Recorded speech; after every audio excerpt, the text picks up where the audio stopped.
हाँ, राम राम। नमस्कार दोस्तों। आज अपना राजस्थान के इतिहास में टॉपिक है मारवाड़ के राठौड़ पार्ट 4। यानी मारवाड़ के इतिहास में 3 पार्ट हो गए थे। सबसे पहले देखो, मारवाड़ किस क्षेत्र को कहते हैं। राजस्थान में एकीकरण से पहले 19 रियासत हुआ करती थी।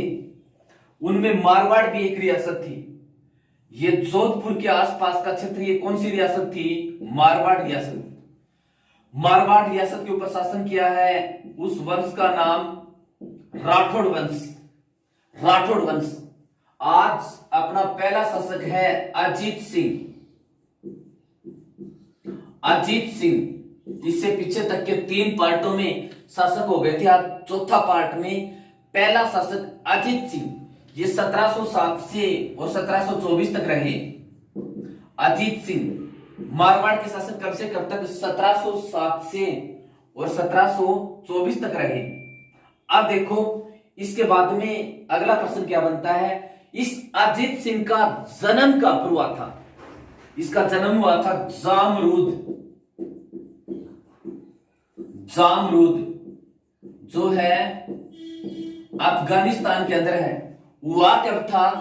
19 फरवरी 1689 को। 19 फरवरी 1689 को। 19 फरवरी 1689 को इसका जन्म हुआ था। यहां पर ये इस साइड में ये पाकिस्तान और ये ऊपर अफगानिस्तान। अफगानिस्तान में जामरूद नामक स्थान के ऊपर इसका जन्म हुआ था। किसका? अजीत सिंह का।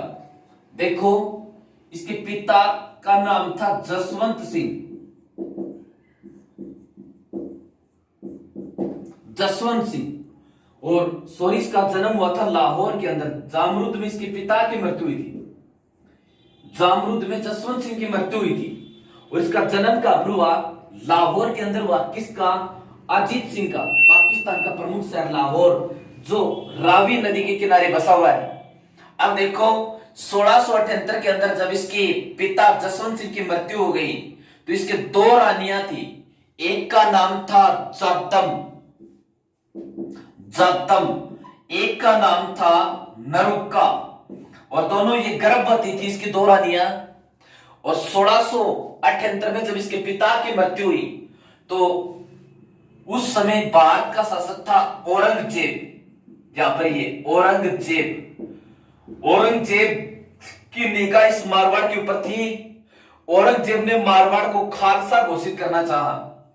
खालसा कौन सी भूमि होती थी? सम्राट के नियंत्रण में या राज्य के नियंत्रण में वो जो जमीन होती थी वो खालसा कहलाती थी।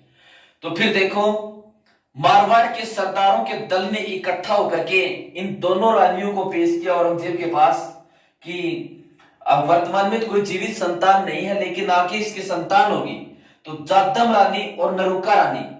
जादम के पुत्र हुआ अजीत सिंह और नरुक्का के पुत्र हुआ दलथमन।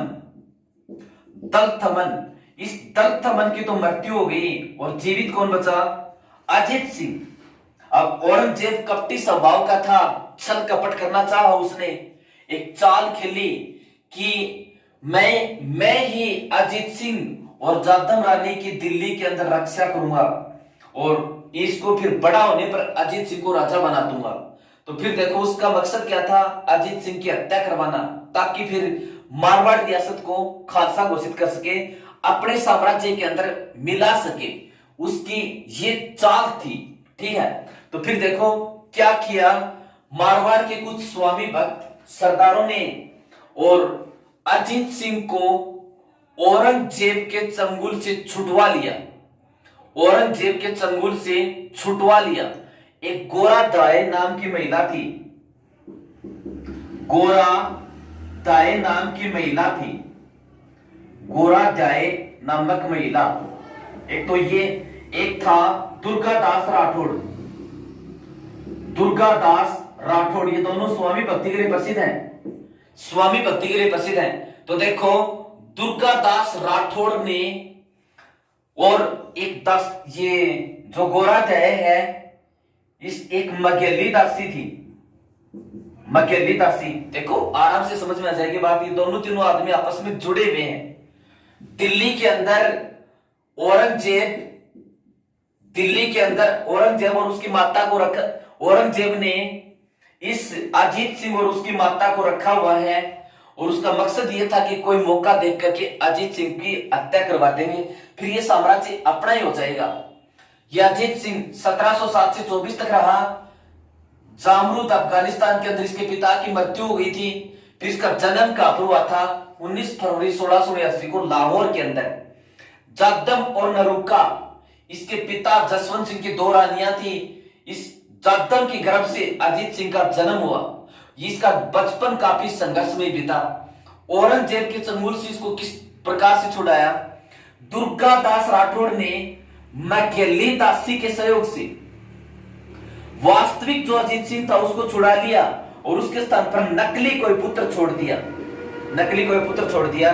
तो देखो दुर्गा दास राठौड़ ने मकेली तासी के सहयोग से, और जो असली अजीत सिंह था उसको छुड़ा लिया, उसके स्थान पर नकली बच्चा रख दिया।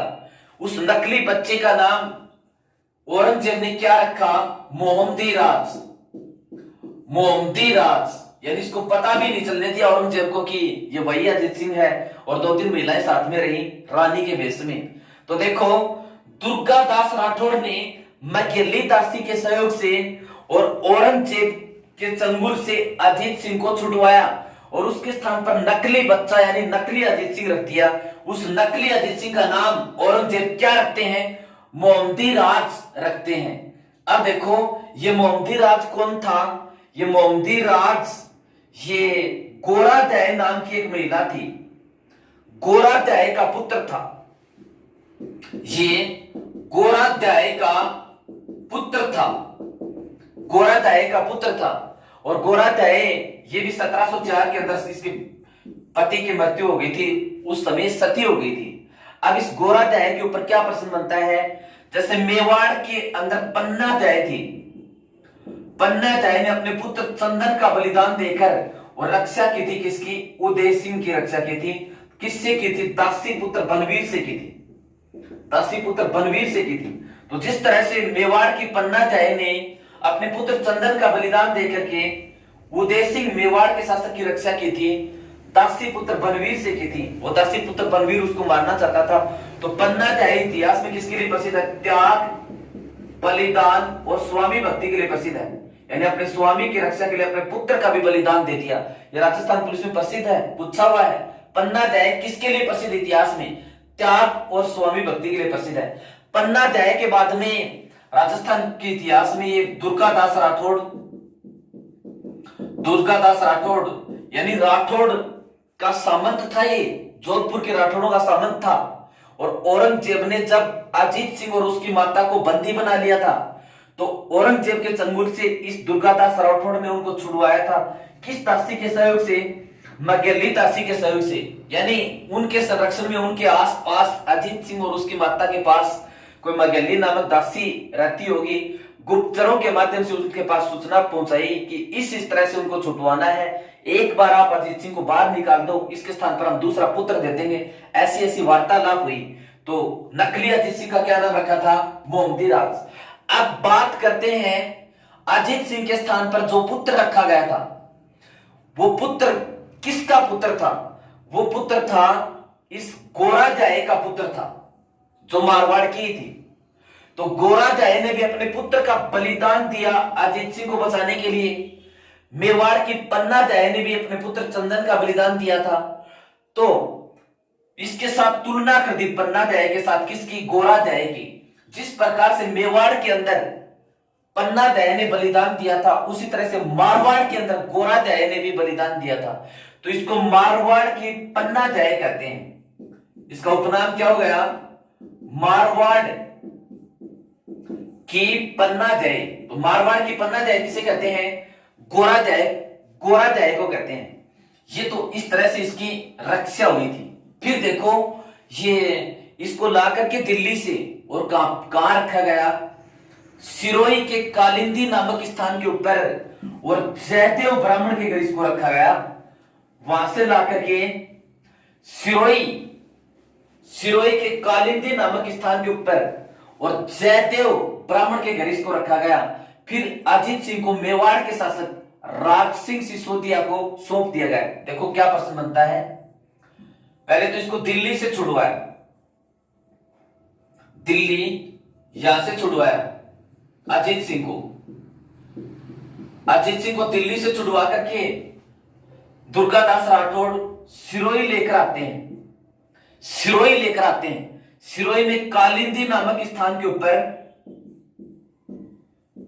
कालिंदी स्थान के ऊपर एक ब्राह्मण का घर था, जयदेव ब्राह्मण के घर कुछ समय तक रुका जाता है। जयदेव ब्राह्मण के घर कुछ समय तक रुका जाता है। फिर यहां पर ये मेवाड़ जो रियासत है, मेवाड़ का शासक था राज सिंह। कुछ समय तक दिल्ली से छुड़वा करके कालिंदी नामक स्थान जो सिरोही में है, जयदेव ब्राह्मण के घर रहे। इसके बाद में मेवाड़ के राज सिंह सिसोदिया को इसको राज सिंह सिसोदिया के पास रखा। और राज सिंह सिसोदिया के पास रखा। राज सिंह सिसोदिया के संरक्षण में इसका पालन पोषण किया गया। तो दुर्गादास राठौड़ ने छुटवाया था अजीत सिंह को, कालिंदी स्थान पर रखा। फिर किस रियासत में रखा? उसके बाद में मेवाड़ रियासत के शासक राज सिंह की शरण में इसको रखा। अब राज सिंह की शरण में इसको रखा, फिर ये बड़ा हुआ। फिर आगे इतिहास में क्या घटना घटती है? 30 वर्षों तक संघर्ष चला मारवाड़ का और मुगलों का, क्योंकि 1678 के अंदर इसके पिता की मृत्यु हुई थी अजीत सिंह की।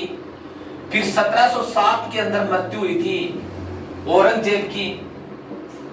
औरंगजेब की जब 1707 के अंदर मृत्यु हो गई तो 1707 में इसको राजा बना दिया अजीत सिंह को। इतने दिनों तक इसको छुपाया रखा, यानी 30 वर्षों तक ये संघर्ष हो गया ना मारवाड़ का और मुगलों का। इस 30 वर्षों के संघर्ष के बाद राजा बना। अब 1707 के अंदर एक घटना घटती है, औरंगजेब मारा गया।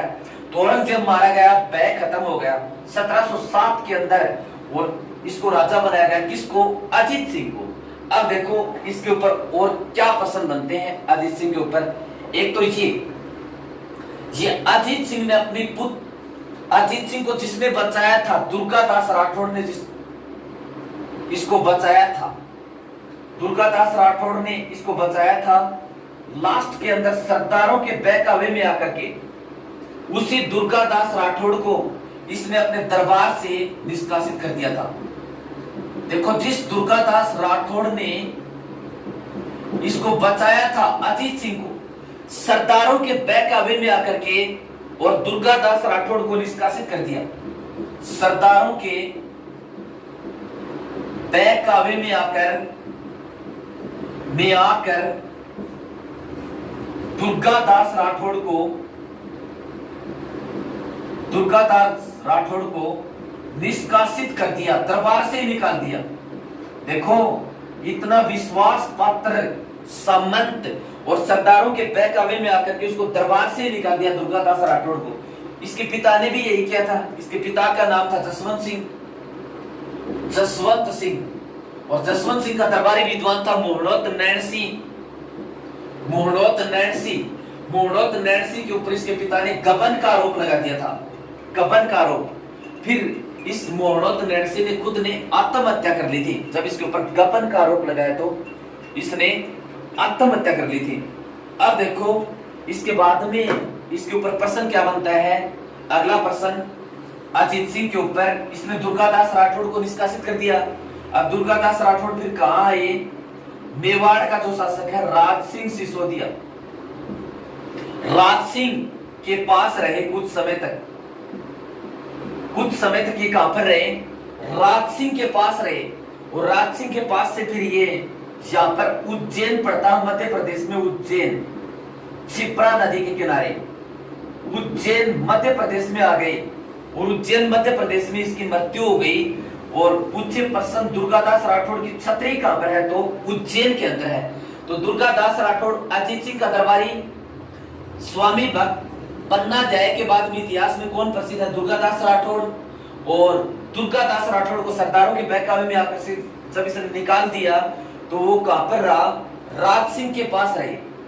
और राज सिंह मेवाड़ का शासक था, उसके पास रहे।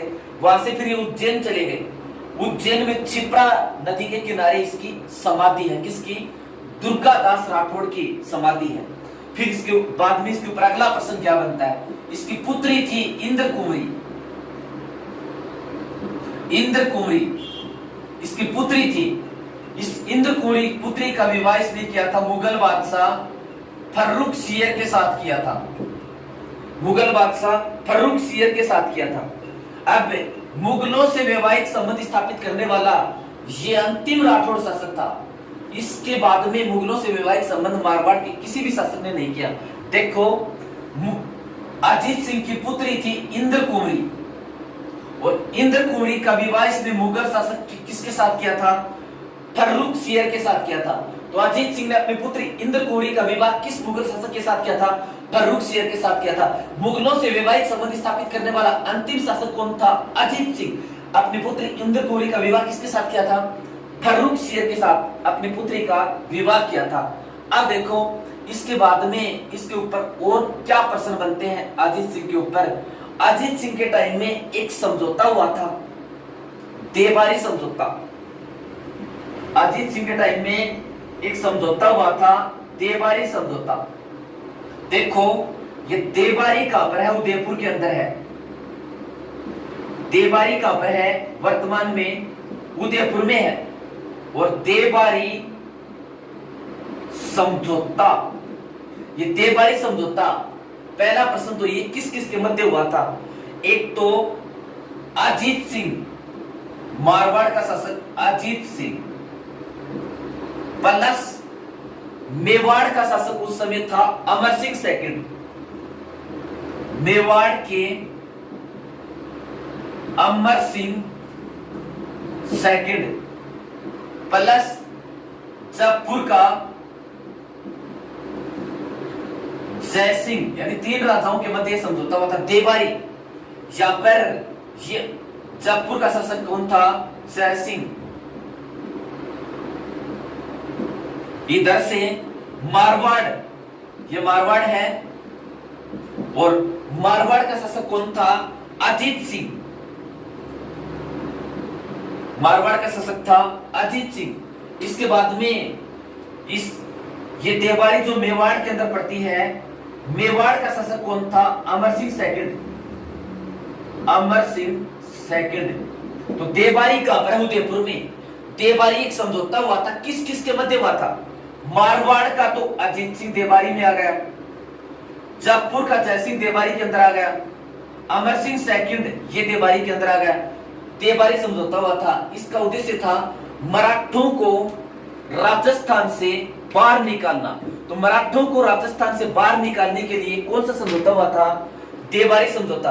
देवारी समझौते में मारवाड़ के किस शासक ने प्रतिनिधित्व किया था? अजीत सिंह ने प्रतिनिधित्व किया था। अब देखो, इसके बाद में अगला शासक कौन बनता है? अजीत सिंह के बाद में अगला शासक बनता है अभय सिंह। 1724 से 41 तक रहे अभय सिंह। 1724 से, और ये 1700 कब तक रहे? 41 तक रहे अभय सिंह। अभय सिंह। इसके बाद में राजा कौन बनता है? राम सिंह। राम सिंह। राम सिंह के बाद में बखत सिंह। राम सिंह के बाद में बखत सिंह, और बखत सिंह के बाद में विजय सिंह। ये छोटे मोटे राजा बनते हैं, इनके ऊपर कंपटीशन लेवल के ऊपर कोई प्रश्न है नहीं। क्रमबद्ध की दृष्टि से ये थोड़ी याद हो जाए तो ठीक बात नहीं, कोई दिक्कत नहीं। अजीत सिंह के बाद में अभय सिंह 1724 से 41 तक रहा। उसके बाद में फिर राम सिंह, फिर बखत सिंह, फिर विजय सिंह। इनके बाद में अगला कंपटीशन की दृष्टि से महत्वपूर्ण जो शासक आता है वो है मान सिंह। मान सिंह 1803 से, मारवाड़ का शासक मान सिंह 1803 से, और ये रहा था 43 तक।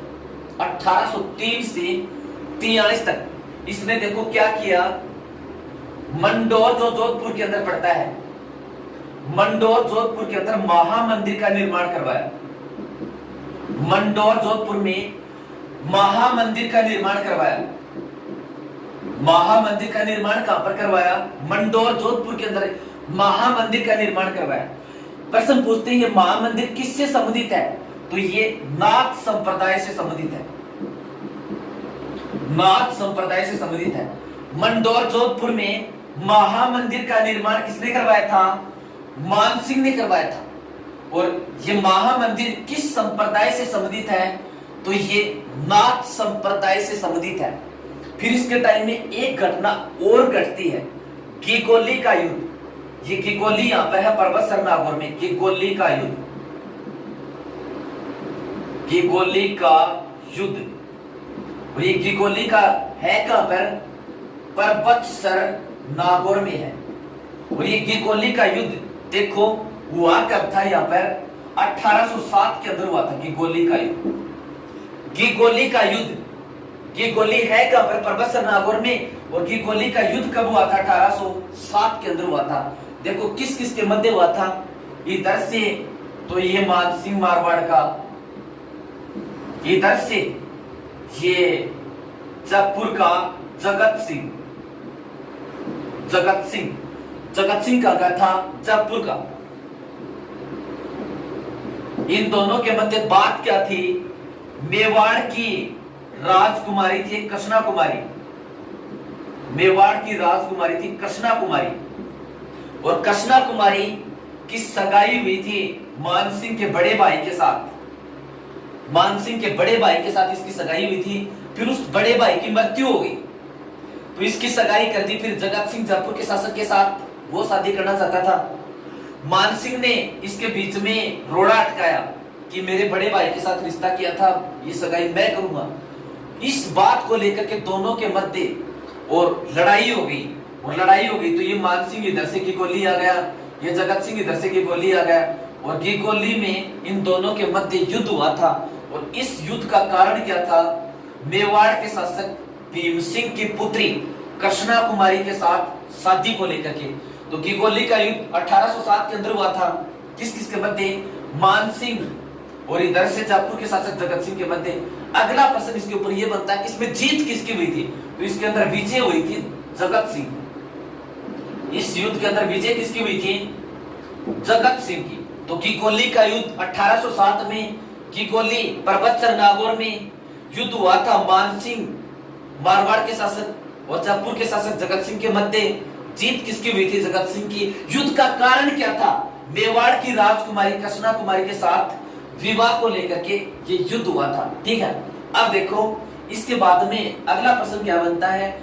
इसका एक बाकीदास इसका दरबारी कवि था, मानसिंह का दरबारी कवि, दरबारी कवि। इस मानसिंह का दरबारी कवि कौन था, बाकीदास। बाकीदास किसका दरबारी विद्वान था, मानसिंह का दरबारी विद्वान था। और ये 1803 से 1843 के बीच में रहे। इसके बीच में एक घटना हो गई, 1818 में इसने ईस्ट इंडिया कंपनी से संधि कर ली, यानी अंग्रेजों की अधीनता स्वीकार कर ली। तो 1818 में ईस्ट इंडिया कंपनी से संधि की।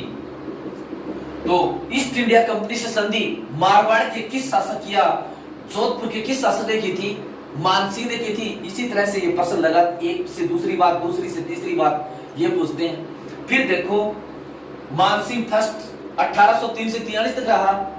मंदसौर जोधपुर के अंदर महामंदिर का निर्माण करवाया जो नाथ संप्रदाय से संबंधित है। इसमें इसने काल में गिगोली का युद्ध हुआ। गिगोली का युद्ध 1807 में गिगोली पर्वत सरनागौर में मानसिंह मारवाड़ के शासक और जयपुर के जगत सिंह के मध्य जीत जगत सिंह की हुई थी। युद्ध का कारण मेवाड़ की राजकुमारी कृष्णा कुमारी के साथ विवाह को लेकर के। और 1818 में इसने ईस्ट इंडिया कंपनी से संधि कर ली, यानी अंग्रेजों की अधीनता स्वीकार कर ली।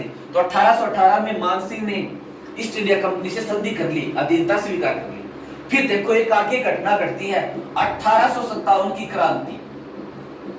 तो 1857 की क्रांति के समय ये तो था ही नहीं, और कोई राजा होगा। प्रश्न बनता है 1857 की क्रांति के समय और मारवाड़ का शासक कौन था, तो क्रांति के समय मारवाड़ का शासक था तखत सिंह। 1857 की क्रांति के समय और मारवाड़ का शासक कौन था, तखत सिंह। 1857 की क्रांति के समय मारवाड़ का शासक कौन था, तखत सिंह। फिर देखो एक राजा आता है जसवंत सिंह सेकंड। एक तो था जसवंत सिंह फर्स्ट जो अजीत सिंह का पिताजी था, जिसकी मृत्यु जामरूद अफगानिस्तान में 1678 में हुई थी। एक जसवंत सिंह सेकंड, ये 1873 से 95 तक रहे।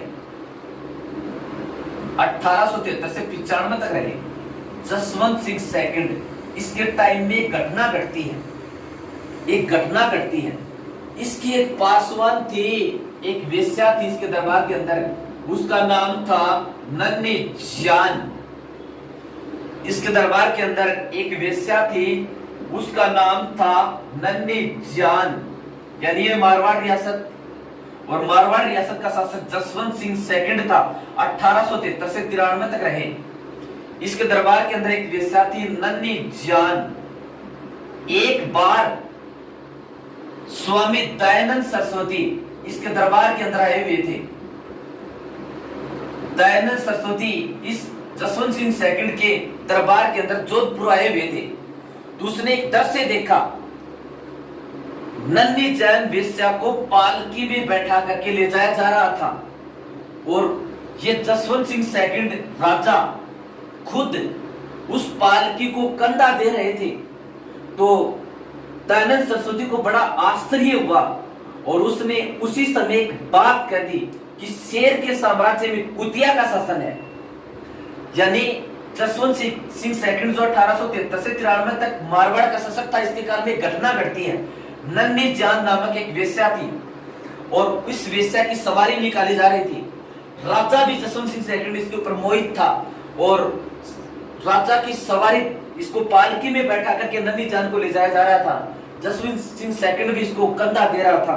तो फिर देखो दयानंद सरस्वती उसी समय मारवाड़ के अंदर आए हुए थे, और दयानंद सरस्वती ने ये कहा कि शेर के साम्राज्य में कुतिया का शासन है।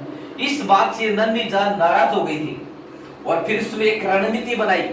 दयानंद सरस्वती जब जोधपुर में ठहरे, तो उस दयानंद सरस्वती को दूध के अंदर और कांच यानी शीशा पीसकर मिला दिया था। 29 सितंबर 1883 को 29 सितंबर 1883 को दूध में कांच पिला दिया, दूध में कांच पिला दिया। इस घटना से फिर दयानंद सरस्वती की तबीयत खराब हो गई, और दयानंद सरस्वती की तबीयत खराब हो गई। वहां से फिर वो अजमेर आ गए। अजमेर में दयानंद सरस्वती की 30 अक्टूबर 1883 को मृत्यु हो गई। 30 अक्टूबर 1883 को मृत्यु हो गई, और 30 अक्टूबर को दिन था दीपावली। तो दयानंद सरस्वती को जसवंत सिंह सेकंड की किस प्रेमिका ने दूध में कांच मिला दिया था? नन्ही जान ने 29 सितंबर 1883 को वो अस्वस्थ होकर के फिर घबरा गए थे, अजमेर आ गए थे। तो दयानंद सरस्वती की मृत्यु कहां पर हुई थी? अजमेर में। राजस्थान पुलिस के अंदर ये प्रश्न पूछा हुआ है, दयानंद सरस्वती। फिर देखो इसका दूसरा प्रश्न क्या बनता है। दयानंद सरस्वती ने एक समाज की स्थापना की थी, उसे कहते हैं आर्य समाज। और दयानंद सरस्वती का एक नारा भी है, वेदों की ओर लौटो, यानी वैदिक संस्कृति को पहचानो, उसके आधार पर जीवन जियो। वेदों की ओर लौटो, आर्य समाज की स्थापना की थी। अब 30 अक्टूबर 1883 को जब दयानंद सरस्वती की मृत्यु हुई थी, तो इस दिन को आर्य समाज के लोग अशुभ मानते हैं, यानी दीपावली नहीं मनाते। तो प्रश्न पूछे कि आर्य समाज, कौन सा समाज दीपावली को अशुभ मानता है? आर्य समाज, क्योंकि इस दिन आर्य समाज के संस्थापक दयानंद सरस्वती की मृत्यु हुई थी, इस कारण से ये आर्य समाज के लोग दीपावली को मनाते भी नहीं। ठीक है। फिर देखो मारवाड़ रियासत से संबंधित अगला प्रश्न क्या बनता है। जब राजस्थान का एकीकरण हुआ था, उस समय मारवाड़ का शासक कौन था? तो मारवाड़ का शासक उस समय था हनुवंत सिंह। इस तरह से एक दो बात जुड़ के प्रश्न बनते हैं। ईस्ट इंडिया कंपनी से संधि करने वाला मारवाड़ का शासक मान सिंह ने कब की थी? 1818 में। 1857 की क्रांति के समय मारवाड़ का शासक तखत सिंह। और फिर देखो दयानंद सरस्वती को दूध में कांच किस शासक के काल में पिलाया गया? जसवंत सिंह सेकंड के काल में। कब पिलाया गया? 29 सितंबर 1883 को नन्ही जान नामक वेश्या द्वारा। इसकी मृत्यु 30 अक्टूबर 1883 को हुई थी अजमेर में। जहर पिलाया था जोधपुर में। फिर देखो एकीकरण के समय मारवाड़ का शासक या जोधपुर का शासक कौन था? अनुवंत सिंह। इस तरह से ये मारवाड़ रियासत के मुख्य प्रश्न हो गए। देखो लॉकडाउन का समय चल रहा है, जैसा ऑफलाइन के अंदर स्टूडेंट टीचर आमने सामने होते हैं वैसा काम इस ऑनलाइन क्लासेस में है नहीं। लेकिन कोई किसी पर लॉकडाउन में पढ़ने के ऊपर कोई भी पाबंदी नहीं है, पढ़ने के ऊपर पाबंदी नहीं है। कुछ नेगेटिव प्रवृत्ति के लोग, नेगेटिव प्रवृत्ति के स्टूडेंट किताबों से बहुत दूर हो गए कि लॉकडाउन चल रहा है, लॉकडाउन चल रहा है, परीक्षा 2020 में नहीं होगी, 2021 में नहीं होगी, 2022 में नहीं होगी। मैं कहता हूं परीक्षा चाहे 2025 में हो, की हुई तैयारी कभी भी खाली नहीं जाती और पढ़ाई करने का ये सबसे अच्छा अवसर है। इससे अच्छा अवसर पढ़ाई करने का न तो कभी आएगा न कभी था। क्यों? क्योंकि इस लॉकडाउन के दौरान कुछ नियम ऐसे हैं कि हम कहीं दूर दराज आ जा नहीं सकते, तो इस टाइम पर किताबें हमारी मित्र हैं। कुछ ऐसे प्रश्न होते हैं डाउटफुल, कंफ्यूज वाले, रोजमर्रा की जिंदगी में जब हम देखते हैं तो उन प्रश्नों को सोचते हैं कि कल करेंगे, परसों करेंगे, हम कर नहीं सकते, वो पीछे चले जाते हैं। लेकिन इस लॉकडाउन के समय में ये इतना अच्छा अवसर है कि हमें कहीं जाना आना कोई कम काम है उस टाइम के अलावा, तो उन प्रश्नों का हम समाधान कर सकते हैं। कुछ प्रश्न ऐसे होते हैं कि एक पुस्तक में इसका ये उत्तर है, एक पुस्तक में ये है, तो हम कंफ्यूज रहते हैं कि इसका क्या उत्तर मानने। अब सारी किताबें पढ़ने का बहुत अच्छा अवसर है कि इस पुस्तक में ये है, इस पुस्तक में ये है, ये प्रश्न इस स्थिति में आ जाए तो इसका ये उत्तर, इस स्थिति में आ जाए तो इसका ये उत्तर। मैंने लॉकडाउन के दौरान लगातार ये यूट्यूब के ऊपर क्लास डाली है और क्या क्या पढ़ा चुका हूँ। राजस्थान जीके की बात करूं तो राजस्थान का भूगोल A to Z टॉपिक, चाहे किसी भी कंपटीशन का हो, 100 से ऊपर टॉपिक राजस्थान के भूगोल के अंदर बनाए हैं। राजस्थान की कला संस्कृति, इसमें भी 100 से ऊपर टॉपिक है। किसी भी कंपटीशन में, छोटी से बड़ी परीक्षा में, किसी भी तरह का, जहां तक मेरा अनुभव है, कोई भी पर्सन कंपटीशन में इससे बाहर जा ही नहीं सकता। मेरा अनुभव का मतलब डिफेंस लेवल की परीक्षाओं में Delhi police, Rajasthan police, railway, मेरा बैसली गांव से ज्यादा ऑल इंडिया के अंदर एक गांव से कोई भी ज्यादा सिलेक्शन नहीं है। Delhi police, Rajasthan police, railway, defence की जितनी भी है, बैसली गांव के से ज्यादा ऑल इंडिया में कोई भी सिलेक्शन नहीं है। मैं ये चीज दावे के साथ कहता हूं। तो जहां तक मेरा अनुभव है, कला संस्कृति, फिर राजस्थान का इतिहास में भी राजस्थान में 19 रियासत थी। एक एक रियासत का इतिहास आपको पढ़ाया जाएगा, एक एक रियासत का इतिहास, छोटी से बड़ी रियासत। इतिहास में भी 17 से टॉपिक पढ़ाऊंगा जो पढ़ा चुका हूं। राजस्थान की इतिहास का, राजस्थान की शिलालेख, इनके अलावा आगे आपको रेगुलर